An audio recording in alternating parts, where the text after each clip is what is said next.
മജ്മി നികായ 126 ഭൂമിജ സുത്ത്. ചില ശ്രമണ ബ്രാഹ്മണന്മാർ ഇങ്ങനെ പറയാറുണ്ട്, നമ്മൾ ഫലം ആഗ്രഹിച്ച് ആധ്യാത്മിക ജീവിതം നയിക്കുകയാണെങ്കിൽ നമ്മൾക്ക് ഒരിക്കലും ഫലം ലഭിക്കില്ല.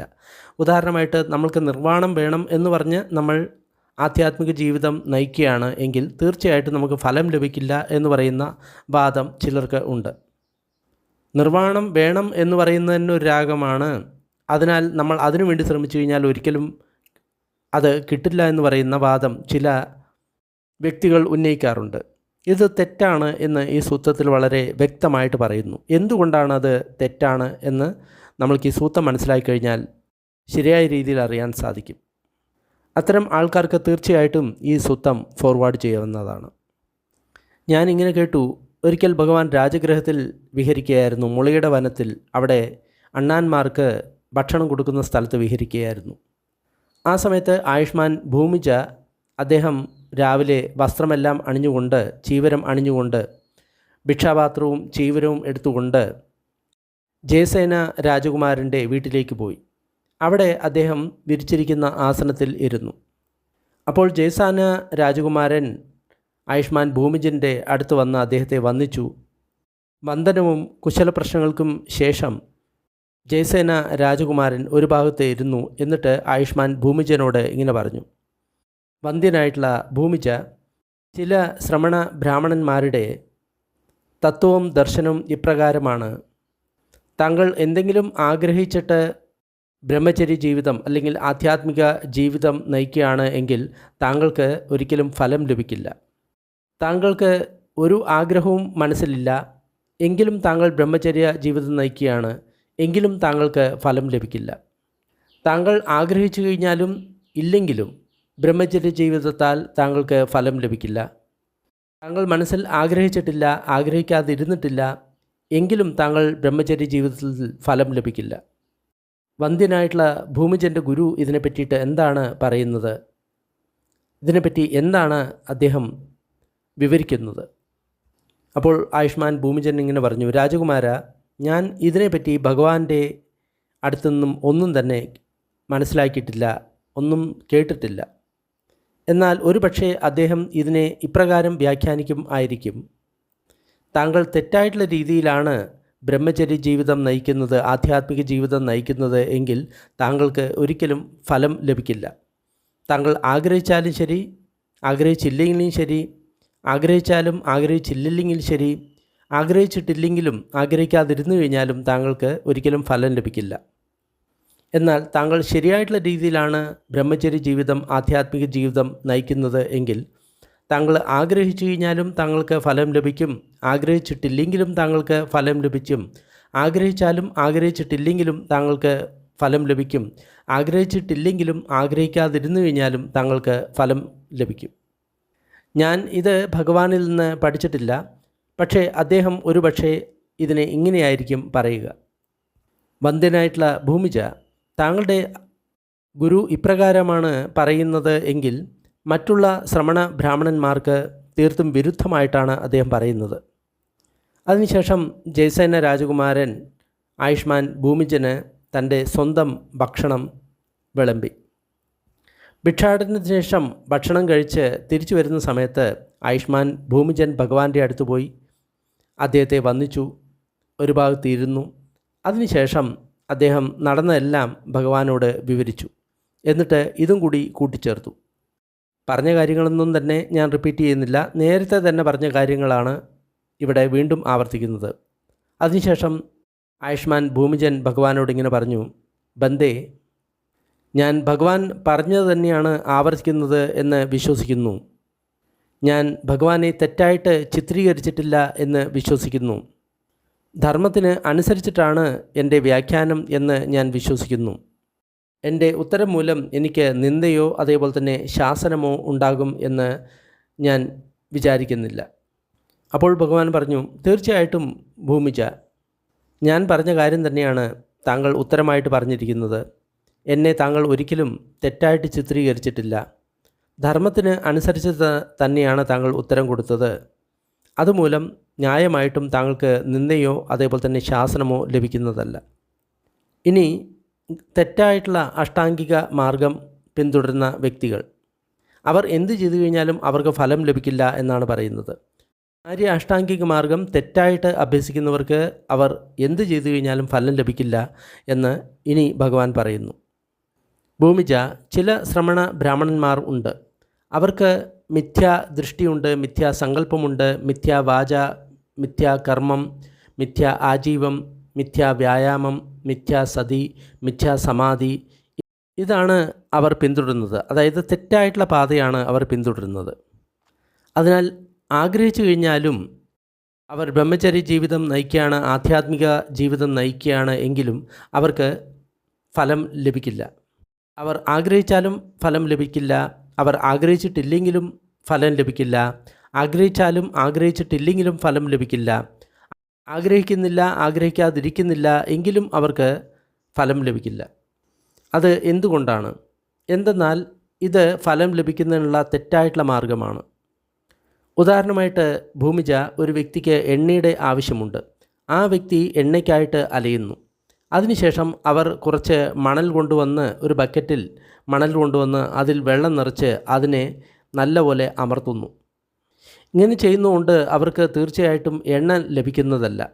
അവർ ആഗ്രഹിച്ചാലും ലഭിക്കില്ല, ആഗ്രഹിച്ചിട്ടില്ലെങ്കിലും ലഭിക്കില്ല, ആഗ്രഹിച്ചാലും ആഗ്രഹിച്ചിട്ടില്ലെങ്കിലും ലഭിക്കില്ല, ആഗ്രഹിക്കാതിരുന്നു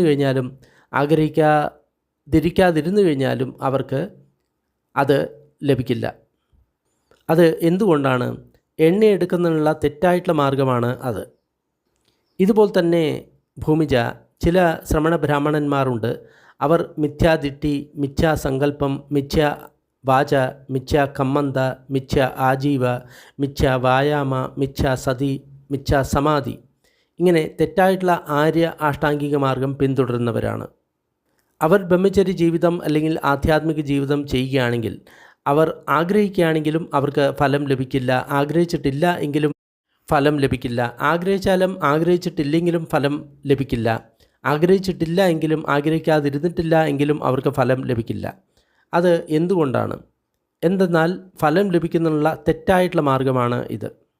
ഭൂമിജ, ഉദാഹരണമായിട്ട് ഒരു വ്യക്തിക്ക് പാല് ആഗ്രഹം ഉണ്ട് എന്ന് കരുതുക. പാലിനായിട്ട് ആ വ്യക്തി തേടി പോകുന്നു. അപ്പോൾ പുതുതായിട്ട് പ്രസവിച്ച ഒരു പശുവിനെ അവർ കാണുന്നു. എന്നിട്ട് അതിൻ്റെ കൊമ്പിൽ നിന്ന് ആ വ്യക്തി പാൽ കറക്കാൻ നോക്കുന്നു. ഇങ്ങനെ ചെയ്യുന്നതുകൊണ്ട് ആ വ്യക്തിക്ക് ഒരിക്കലും പാല് ലഭിക്കുകയില്ല. അവർ ആഗ്രഹിച്ചാലും ലഭിക്കില്ല, ആഗ്രഹിച്ചിട്ടില്ലെങ്കിലും ലഭിക്കില്ല, ആഗ്രഹിച്ചാലും ആഗ്രഹിച്ചിട്ടില്ലെങ്കിലും ലഭിക്കില്ല, ആഗ്രഹിക്കാതിരുന്നു കഴിഞ്ഞാലും അവർക്ക് ലഭിക്കില്ല. അത് എന്തുകൊണ്ടാണ്? എന്തെന്നാൽ ഇത് പാൽ കിട്ടുന്നതിനുള്ള തെറ്റായിട്ടുള്ള വഴിയാണ്. അതുപോലെ തന്നെ ചില ശ്രമണ ബ്രാഹ്മണന്മാരുണ്ട്. അവർക്ക് മിഥ്യാ ആര്യ അഷ്ടാംഗിക മാർഗമാണ് പിന്തുടരുന്നത്. അവർ ആഗ്രഹിച്ചു കഴിഞ്ഞാലും ഫലം ലഭിക്കില്ല, അവർ ആഗ്രഹിച്ചിട്ടില്ലെങ്കിലും ഫലം ലഭിക്കില്ല, ആഗ്രഹിച്ചാലും ആഗ്രഹിച്ചിട്ടില്ലെങ്കിലും അവർക്ക് ഫലം ലഭിക്കില്ല. അത് എന്തുകൊണ്ടാണ്? എന്തെന്നാൽ ഫലം ലഭിക്കുന്നുള്ള തെറ്റായിട്ടുള്ള വഴിയാണ് അത്. ഭൂമിജ, ഉദാഹരണമായിട്ട് ഒരു വ്യക്തിക്ക് വെണ്ണയുടെ ആവശ്യമുണ്ട് എന്ന് കരുതുക. ആ വ്യക്തി വെണ്ണയ്ക്കായിട്ട് തിരഞ്ഞു പോവുകയാണ്. അതിനുശേഷം അവർ ഒരു പാത്രത്തിൽ കുറച്ച് വെള്ളമൊഴിച്ച് അതിനെ കടയാൻ ശ്രമിക്കുന്നു, ഒരു കടകോല് കൊണ്ട് കടയാൻ ശ്രമിക്കുന്നു. അങ്ങനെ ചെയ്യുന്നതുകൊണ്ട് അവർക്ക് ഒരിക്കലും അതിൽ നിന്ന് വെണ്ണ ലഭിക്കുന്നില്ല.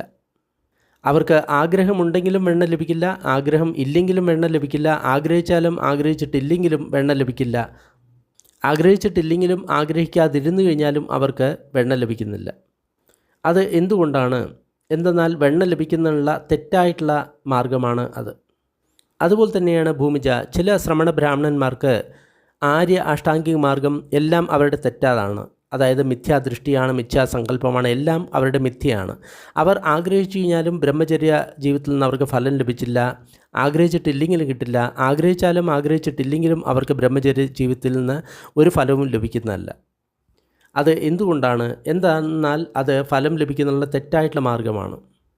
ഭൂമിജ, ഉദാഹരണമായിട്ട് ഒരു വ്യക്തിക്ക് തീയുടെ ആവശ്യം ഉണ്ട് എന്ന് കരുതുക. ആ വ്യക്തി തീക്കായിട്ട് നടക്കുകയാണ്. അപ്പോൾ ആ വ്യക്തി അരണിയുടെ വടി കൊണ്ട് ഒരു പച്ചയായിട്ടുള്ള വെള്ളം നിറഞ്ഞിട്ടുള്ള ഒരു തടിയിൽ ആ അരണി കറക്കി തീ ഉണ്ടാക്കാൻ നോക്കുന്നു. പക്ഷേ അങ്ങനെ ശ്രമിക്കുന്നതുകൊണ്ട് ആ വ്യക്തിക്ക് ഒരിക്കലും തീ ലഭിക്കുന്നതല്ല. ആ വ്യക്തി ആഗ്രഹിച്ചാലും ലഭിക്കില്ല, ആഗ്രഹിച്ചിട്ടില്ലെങ്കിലും ലഭിക്കില്ല, ആഗ്രഹിച്ചാലും ആഗ്രഹിച്ചിട്ടില്ലെങ്കിലും ആ വ്യക്തിക്ക് ഒരിക്കലും തീ ലഭിക്കില്ല. അത് എന്തുകൊണ്ടാണ്? തീ ഉണ്ടാക്കാനുള്ള തെറ്റായിട്ടുള്ള മാർഗമാണ് അത്. അതുപോലെ തന്നെയാണ് ഭൂമിജ. ചില ശ്രമണ ബ്രാഹ്മണന്മാർ തെറ്റായിട്ടുള്ള ആര്യ അഷ്ടാംഗിക മാർഗമാണ് പിന്തുടരുന്നത്. അതിനാൽ അവർ ആഗ്രഹിച്ചാലും ആഗ്രഹിച്ചിട്ടില്ലെങ്കിലും അവർക്ക് ഫലം ഒരിക്കലും ലഭിക്കില്ല. അവർ ആഗ്രഹിച്ചിട്ടില്ലെങ്കിലും ആഗ്രഹിക്കാതിരുന്നു കഴിഞ്ഞാലും അവർക്ക് ഒരിക്കലും ഫലം ലഭിക്കില്ല. അത് എന്തുകൊണ്ടാണ്? എന്തെന്നാൽ ഫലം ലഭിക്കുന്നതിനുള്ള തെറ്റായിട്ടുള്ള വഴിയാണ് അത്. ഇതുവരെ മിഥ്യ ആര്യ അഷ്ടാംഗിക മാർഗം, തെറ്റായിട്ടുള്ള ആര്യ അഷ്ടാംഗിക മാർഗം ചെയ്യുന്നവരെ കുറിച്ചിട്ടാണ് പറഞ്ഞത്. ഇനി ശരിയായിട്ടുള്ള ആര്യ അഷ്ടാംഗിക മാർഗം ചെയ്യുന്നവരെ കുറിച്ചിട്ടാണ് പറയാൻ പോകുന്നത്. ഭൂമിജ, ചില ശ്രമണ ബ്രാഹ്മണന്മാരുണ്ട്. അവർക്ക് സമ്മാദിട്ടി, സമ്മാ സങ്കപ്പ, സമ്മാ വാച, സമ്മാ കമ്മന്ത, സമ്മാ ആജീവ, സമ്മാ വായാമ, സമ്മാ സതി, സമ്മാ സമാധി ഇവ എല്ലാം തന്നെ അവർക്ക് ഉണ്ട്. അത്തരത്തിലുള്ള വ്യക്തികൾ സാധന ചെയ്യുകയാണ് അല്ലെങ്കിൽ ബ്രഹ്മചര്യ ജീവിതം നയിക്കുകയാണ് എങ്കിൽ തീർച്ചയായിട്ടും അവർക്ക് ഫലം ലഭിക്കുന്നതാണ്. അവർ ആഗ്രഹിച്ചാലും ഫലം ലഭിക്കും, ആഗ്രഹിച്ചിട്ടില്ലെങ്കിലും ഫലം ലഭിക്കും, ആഗ്രഹിച്ചാലും ആഗ്രഹിച്ചിട്ടില്ലെങ്കിലും അവർക്ക് ഫലം ലഭിക്കും. അത് എന്തുകൊണ്ടാണ്? എന്തെന്നാൽ ഫലം ലഭിക്കുന്നതിനുള്ള ശരിയായിട്ടുള്ള മാർഗമാണ് അത്. അതിനാൽ സുഹൃത്തുക്കളെ, നമ്മൾ ശരിയായിട്ടുള്ള ആര്യ അഷ്ടാംഗിക മാർഗമാണ് പിന്തുടരുന്നത് എന്ന് നമ്മൾ ഉറപ്പിക്കണം. ഭൂമിജ, ഉദാഹരണമായിട്ട് ഒരു വ്യക്തിക്ക് എണ്ണയുടെ ആവശ്യമുണ്ട് എന്ന് കരുതുക. ആ വ്യക്തി എണ്ണയ്ക്കായിട്ട് അലഞ്ഞു നടക്കുകയാണ്. അതിനുശേഷം അവർ കുറച്ച് എള്ളിൻ്റെ മാവ് കൊണ്ടുവന്ന് ഒരു ബക്കറ്റിലിട്ട് അതിൽ കുറേശ്ശെ വെള്ളം കുടഞ്ഞുകൊണ്ട് അവർ അതിനെ അമർത്തുന്നു. അങ്ങനെ അത് ചെയ്യുന്നതുകൊണ്ട് അവർക്ക് തീർച്ചയായിട്ടും എണ്ണ ലഭിക്കുന്നതാണ്. അവർ ആഗ്രഹിച്ചാലും എണ്ണ ലഭിക്കും, ആഗ്രഹിച്ചിട്ടില്ലെങ്കിലും അവർക്ക് എണ്ണ ലഭിക്കും, ആഗ്രഹിച്ചാലും ആഗ്രഹിച്ചിരുന്നു കഴിഞ്ഞാലും അവർക്ക് വെണ്ണ ലഭിക്കുന്നതാണ്. ആഗ്രഹിച്ചിട്ടില്ലെങ്കിൽ കൂടി ആഗ്രഹിക്കാതിരുന്നിട്ടില്ലെങ്കിൽ കൂടി അവർക്ക് എണ്ണ ലഭിക്കുന്നതാണ്. അത് എന്തുകൊണ്ടാണ്? എന്തെന്നാൽ എണ്ണ ലഭിക്കാനുള്ള ശരിയായിട്ടുള്ള മാർഗമാണ് അത്. അതുപോലെ തന്നെയാണ് ഭൂമിജ. ചില ശ്രമണ ബ്രാഹ്മണന്മാർ അവർക്ക് ശരിയായിട്ടുള്ള ആര്യ അഷ്ടാംഗിക മാർഗം അവർ പിന്തുടരുന്നതാണ്. ഞാൻ വീണ്ടും വീണ്ടും ആവർത്തിക്കുന്നില്ല. ഉദാഹരണമായിട്ട് സമ്മാദിട്ടി, സമ്മാ സങ്കല്പോ ഇങ്ങനെ ശരിയായിട്ടുള്ള ആര്യ അഷ്ടാംഗിക മാർഗം അവർ പിന്തുടരുന്നവരാണ്. അപ്പോൾ അവർ ആഗ്രഹിച്ചാലും അവർക്ക് ഫലം ലഭിക്കും, ആഗ്രഹിച്ചിട്ടില്ലെങ്കിലും ഫലം ലഭിക്കും, ആഗ്രഹിച്ചാലും ആഗ്രഹിച്ചിട്ടില്ലെങ്കിലും അവർക്ക് ഫലം ലഭിക്കുന്നതാണ്. അത് എന്തുകൊണ്ടാണ്? എന്തെന്നാൽ അതാണ് ഫലം ലഭിക്കുന്നതിനുള്ള ശരിയായിട്ടുള്ള വഴി. ഉദാഹരണമായിട്ട് ഒരു വ്യക്തിക്ക് പാലിൻ്റെ ആവശ്യമുണ്ട് എന്ന് കരുതുക. പാലിനായിട്ട് ആ വ്യക്തി അലയുന്നു. അതിനുശേഷം കുഞ്ഞിനെ പ്രസവിച്ച ഒരു മാടിൻ്റെ അടുത്ത് പോകുന്നു. എന്നിട്ട് അതിൻ്റെ അകിടിൽ നിന്ന് പാല് കറക്കുന്നു. അങ്ങനെ ചെയ്യുന്ന സമയത്ത് തീർച്ചയായിട്ടും ആ വ്യക്തിക്ക് പാൽ ലഭിക്കുന്നതാണ്. ആ വ്യക്തി ആഗ്രഹിച്ചാലും ആ വ്യക്തിക്ക് ലഭിക്കും, ആഗ്രഹിച്ചിട്ടില്ലെങ്കിലും ലഭിക്കും, ആഗ്രഹിച്ചാലും ആഗ്രഹിച്ചിട്ടില്ലെങ്കിലും ആ വ്യക്തിക്ക് പാൽ ലഭിക്കുന്നതാണ്. അത് എന്തുകൊണ്ടാണ്? എന്തെന്നാൽ പാല് കിട്ടാനുള്ള ശരിയായിട്ടുള്ള വഴിയാണ് അത്. അതുപോലെ തന്നെയാണ് ഭൂമിജ. ഏതൊരു ശ്രമണ ബ്രാഹ്മണന്മാർ ശരിയായിട്ടുള്ള ആര്യ അഷ്ടാംഗിക മാർഗം പിന്തുടരുന്നുവോ അവർ ആഗ്രഹിച്ചാലും ഇല്ലെങ്കിലും അവർക്ക് ബ്രഹ്മചര്യ ജീവിതത്തിൽ ഫലം ലഭിക്കുന്നതാണ്, ആധ്യാത്മിക ജീവിതത്തിൽ ഫലം ലഭിക്കുന്നതാണ്. ആഗ്രഹിച്ചാലും ലഭിക്കും, ആഗ്രഹിച്ചിട്ടില്ലെങ്കിലും ലഭിക്കും, ആഗ്രഹിച്ചാലും ആഗ്രഹിച്ചിട്ടില്ലെങ്കിലും അവർക്ക് ഫലം ലഭിക്കും. അത് എന്തുകൊണ്ടാണ്? എന്തെന്നാൽ ഫലം ലഭിക്കുന്നതിനുള്ള ശരിയായിട്ടുള്ള മാർഗമാണ് അത്. ഉദാഹരണമായിട്ട് ഒരു വ്യക്തിക്ക് വെണ്ണയുടെ ആവശ്യമുണ്ട് എന്ന് കരുതുക. ആ വ്യക്തി വെണ്ണയെ തേടി പോകുന്നു. അതിനുശേഷം അവർ ഒരു പാത്രത്തിൽ തൈരിട്ട് അതിനെ ഒരു കടകൾ കൊണ്ട് നല്ലപോലെ കടയുന്നു. അങ്ങനെ കടയുന്നത് കൊണ്ട് അവർക്ക് തീർച്ചയായിട്ടും വെണ്ണ ലഭിക്കുന്നതാണ്. അവർ ആഗ്രഹിച്ചാലും വെണ്ണ ലഭിക്കും, ആഗ്രഹിച്ചിട്ടില്ലെങ്കിലും വെണ്ണ ലഭിക്കും, ആഗ്രഹിച്ചാലും ആഗ്രഹിച്ചിട്ടില്ലെങ്കിലും വെണ്ണ ലഭിക്കും. അത് എന്തുകൊണ്ടാണ്? എന്തെന്നാൽ വെണ്ണ ലഭിക്കുന്നതിനുള്ള ശരിയായിട്ടുള്ള മാർഗമാണ് അത്. അതുപോലെ തന്നെയാണ് ഭൂമിജ. ചില ശ്രമണ ബ്രാഹ്മണന്മാരുണ്ട്. അവർ ശരിയായിട്ടുള്ള അഷ്ടാംഗിക മാർഗമാണ് പിന്തുടരുന്നത്. അങ്ങനെ പിന്തുടർന്ന് ബ്രഹ്മചര്യ ജീവിതം നയിക്കുന്ന സമയത്ത് അവർ ആഗ്രഹിച്ചാലും അവർക്ക് ഫലം ലഭിക്കും, ആഗ്രഹിച്ചിട്ടില്ലെങ്കിലും അവർക്ക് ഫലം ലഭിക്കും, ആഗ്രഹിച്ചാലും ആഗ്രഹിച്ചിട്ടില്ലെങ്കിലും അവർക്ക് ഫലം ലഭിക്കും. അത് എന്തുകൊണ്ടാണ്? എന്തെന്നാൽ ഫലം ലഭിക്കുന്നതിനുള്ള ശരിയായിട്ടുള്ള മാർഗമാണ് അത്. ഉദാഹരണമായിട്ട് ഒരു വ്യക്തിക്ക് തീയുടെ ആവശ്യമുണ്ട് എന്ന് കരുതുക. ആ വ്യക്തി തീയെ തേടി പോകുന്നു. എന്നിട്ട് ഒരു ഉണങ്ങിയ തടിയിൽ അവർ ഒരു അരണിയുടെ കോലുകൊണ്ട് ആ തടിയിൽ കറക്കുന്നു. അതുമൂലം തീർച്ചയായിട്ടും ആ വ്യക്തിക്ക് തീ ഉണ്ടാക്കാൻ സാധിക്കുന്നതാണ്. അവർ ആഗ്രഹിച്ചാലും തീ ഉണ്ടാക്കാൻ സാധിക്കും, ആഗ്രഹിച്ചിട്ടില്ലെങ്കിലും തീ ഉണ്ടാക്കാൻ സാധിക്കും, ആഗ്രഹിച്ചാലും ആഗ്രഹിച്ചിട്ടില്ലെങ്കിലും തീ ഉണ്ടാക്കാൻ സാധിക്കും. അത് എന്തുകൊണ്ടാണ്? എന്തെന്നാൽ തീ ഉണ്ടാക്കാനുള്ള ശരിയായിട്ടുള്ള മാർഗ്ഗമാണ് അത്. അതേപോലെ തന്നെ ചില ശ്രമണ ബ്രാഹ്മണന്മാരുണ്ട്. അവർ ശരിയായിട്ടുള്ള ആര്യ അഷ്ടാംഗിക മാർഗ്ഗമാണ് പിന്തുടരുന്നത്. അതിനാൽ ആ ബ്രഹ്മചര്യ ജീവിതത്തിൽ അവർ ആഗ്രഹിച്ചാലും ഫലം ലഭിക്കും, ആഗ്രഹിച്ചിട്ടില്ലെങ്കിലും ഫലം ലഭിക്കും, ആഗ്രഹിച്ചാലും ആഗ്രഹിച്ചിട്ടില്ലെങ്കിലും അവർക്ക് ഫലം ലഭിക്കും. അത് എന്തുകൊണ്ടാണ്? എന്തെന്നാൽ ഫലം ലഭിക്കുന്നതിനുള്ള ശരിയായിട്ടുള്ള മാർഗ്ഗമാണ് അത്. ഭൂമിജ, ഈ 4 ഉപമകൾ താങ്കൾക്ക് താങ്കളുടെ മനസ്സിൽ തോന്നിയിരുന്നു എങ്കിൽ തീർച്ചയായിട്ടും താങ്കൾക്ക് ജയസേന രാജകുമാരൻ്റെ ശ്രദ്ധ നേടാവുന്നതായിരുന്നു. ജയസേന രാജാവിന് താങ്കളിൽ വിശ്വാസം ഉണ്ടാകുമായിരുന്നു. ജയസേന രാജകുമാരൻ്റെ വിശ്വാസം താങ്കൾക്ക് ആർജിക്കാവുന്നതായിരുന്നു. അപ്പോൾ ആയുഷ്മാൻ ഭൂമിജൻ ഇങ്ങനെ പറഞ്ഞു, ബന്ദേ, ഭഗവാന്റെ മനസ്സിൽ ഉണ്ടായതുപോലെ ഈ 4 ഉപമകൾ എൻ്റെ മനസ്സിൽ എങ്ങനെയാണ് ഉണ്ടാവുക? ഞാൻ ഇതിനെ ഒരിക്കലും ബോധത്തിൽ കേട്ടിട്ടില്ല, മനസ്സിലാക്കിയിട്ടില്ല. അതുകൂടാതെ ദിവ്യശക്തി മൂലം എനിക്ക് ഈ 4 ഉപമകളും ഉണ്ടായിട്ടും ഇല്ല. അതാണ് ഭഗവാൻ പറഞ്ഞത്. അതുമൂലം ആയുഷ്മാൻ ഭൂമിജൻ തൃപ്തനായി, ഭഗവാന്റെ ഉത്തരത്തിൽ സന്തുഷ്ടനായി. ഭൂമിജ സുത്തം നിഠിതം. അതിനാൽ നമ്മൾ ആഗ്രഹിച്ചാലും ഇല്ലെങ്കിലും നമ്മൾ ശരിയായിട്ടുള്ള രീതിയിൽ അഭ്യസിക്കുകയാണെങ്കിൽ മാത്രമേ നമ്മൾക്ക് നിർവ്വാണം, മുക്തി, മോക്ഷം ലഭിക്കുകയുള്ളൂ. തെറ്റായിട്ടുള്ള രീതിയിൽ നമ്മൾ എങ്ങനെ കണ്ട് അഭ്യസിച്ചു കഴിഞ്ഞാലും നമ്മൾക്കൊരിക്കലും മുക്തി ലഭിക്കുന്നതല്ല. അതാണ് ഈ സൂത്രത്തിൻ്റെ അടിസ്ഥാനം. അപ്പോൾ ശരിയായിട്ടുള്ള മാർഗം എന്ന് പറയുന്നത് ശരിയായിട്ടുള്ള ആര്യ അഷ്ടാംഗിക മാർഗം മാത്രമേ ഉള്ളൂ. അതാണ് ഭഗവാൻ ഇവിടെ പറയുന്നത്. സൂത്രം ഇഷ്ടമായി കഴിഞ്ഞാൽ ലൈക്ക് ചെയ്യുക, ഷെയർ ചെയ്യുക. കൂടുതൽ സൂത്രങ്ങൾ ഡിസ്ക്രിപ്ഷൻ ബോക്സിലുണ്ട്. കുറച്ച് സമയം നമ്മൾക്ക് പുണ്യവിതരണത്തിൻ്റെ അഭ്യാസം ചെയ്യാം. ദുഃഖം അനുഭവിക്കുന്ന സർവ്വപ്രാണികളും ദുഃഖത്തിൽ നിന്ന് വിമുക്തരാകട്ടെ. ഭയം അനുഭവിക്കുന്ന സർവ്വപ്രാണികളും ഭയത്തിൽ നിന്ന് വിമുക്തരാകട്ടെ. ശോകം അനുഭവിക്കുന്ന സർവ്വപ്രാണികളും ശോകത്തിൽ നിന്ന് വിമുക്തരാകട്ടെ. എല്ലാ പ്രാണികൾക്കും മുക്തി ലഭിക്കട്ടെ. നമ്മൾ നേടിയ ഈ പുണ്യത്തിൽ സർവ്വജീവികളും പങ്കാളികളാകട്ടെ. അതുമൂലം സർവ്വപ്രാണികൾക്കും സുഖവും സന്തോഷവും ഉണ്ടാകട്ടെ. ഭൂമിയിലും ആകാശത്തിലും ഉള്ള സർവ്വപ്രാണികളും അധോലോകത്തെയും മനുഷ്യലോകത്തെയും ദേവലോകത്തെയും രൂപ അരൂപ ബ്രഹ്മലോകത്തിലെയും സർവ്വപ്രാണികളും നമ്മളുടെ ഈ പുണ്യത്തിൽ പങ്കാളികളാകട്ടെ. അതിശക്തരായിട്ടുള്ള ദേവന്മാരും ബ്രഹ്മന്മാരും ബുദ്ധശാസനത്തെ സംരക്ഷിക്കട്ടെ. സാധു സാധു സാധു.